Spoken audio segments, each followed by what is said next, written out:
आपल्याकडे येणाऱ्या कोणत्याही माणसाचा अव्हेर करायचा नाही, हे श्री महाराजांच्या लोकसंग्रहाचे प्रधान तत्त्व होते.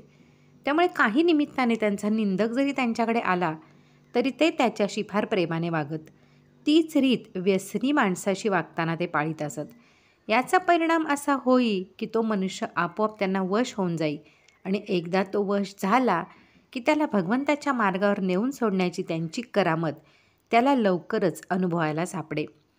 दहिवडीला मोडक नावाचा एक अबकारी अधिकारी होता. श्री महाराजांच्यावर त्याचा विश्वास नसे. आपल्या नातेवाईकाला भेटण्यास तो एकदा गोंदवल्यास आला. श्री महाराज त्याच्याशी इतक्या खुबीने पण प्रेमाने वागले की नंतर तो म्हणाला, छे, महाराज फार व्यवहार चतुर आहेत बुवा.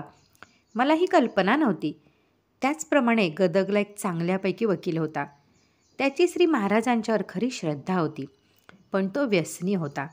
हे जरी खरे तरी एखाद्या संताला शोभेल असा उदारपणा त्याच्या अंगी असे, म्हणून श्री महाराजांना तो फार आवडे. ते त्याला पुष्कळ वेळा विवेकाच्या गोष्टी सांगत. तेव्हा तो त्यांना म्हणे, महाराज, मी काय करू? मला हे सर्व समजते, पण व्यसनाची उर्मी आली म्हणजे दरवेळी अस्वलाला जसा खेचून नेतो तशी माझी अवस्था होते. मी त्याच्या अधीन बनतो. यावर श्री महाराज म्हणत, असू दे, व्यसन करीत असताना देखील नाम घ्यावे. आज न उद्या आपले काम होईल. लोकांना ते सांगत, हा मनुष्य मोती आहे खरा, पण तो डागाळलेला मोती आहे. गोंदवल्या श्री महाराजांचा जो न्हावी होता तो मोठा वेदांती असे. एकदा श्री महाराजांनी त्याला एका शास्त्रीबुवाबरोबर वाद करण्यास लावले. त्याने शास्त्रीबुवाला वादात कुंठित करून श्री महाराजांना शरण येण्यास भाग पाडले. त्याच्या बायकोची श्री महाराजांच्यावर फार निष्ठा होती. एके दिवशी संध्याकाळी ते तिच्या घरी गेले. बरोबर 10 मंडळी होती. ते तिला म्हणाले, का गं, तुझा नवरा तुला चांगला वागवतो ना, का उगाच मारतो बिरतो?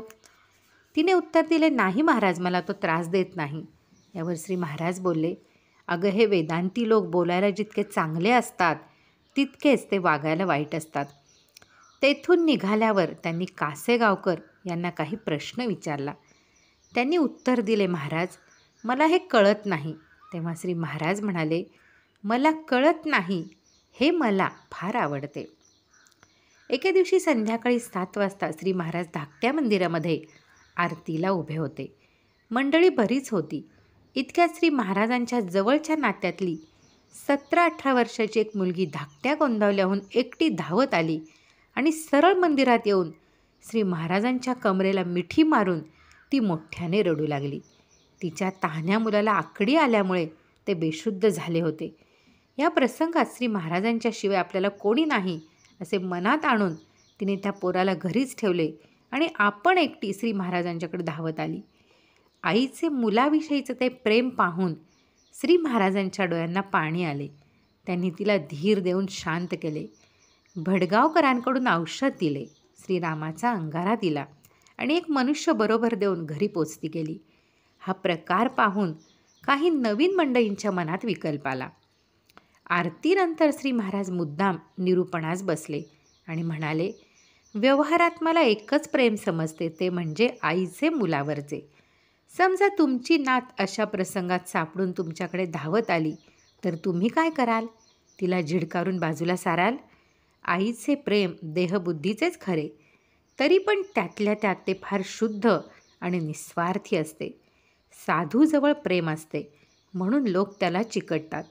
अहो, माझ्यातले प्रेम काढून टाकले तर मी नाहीच.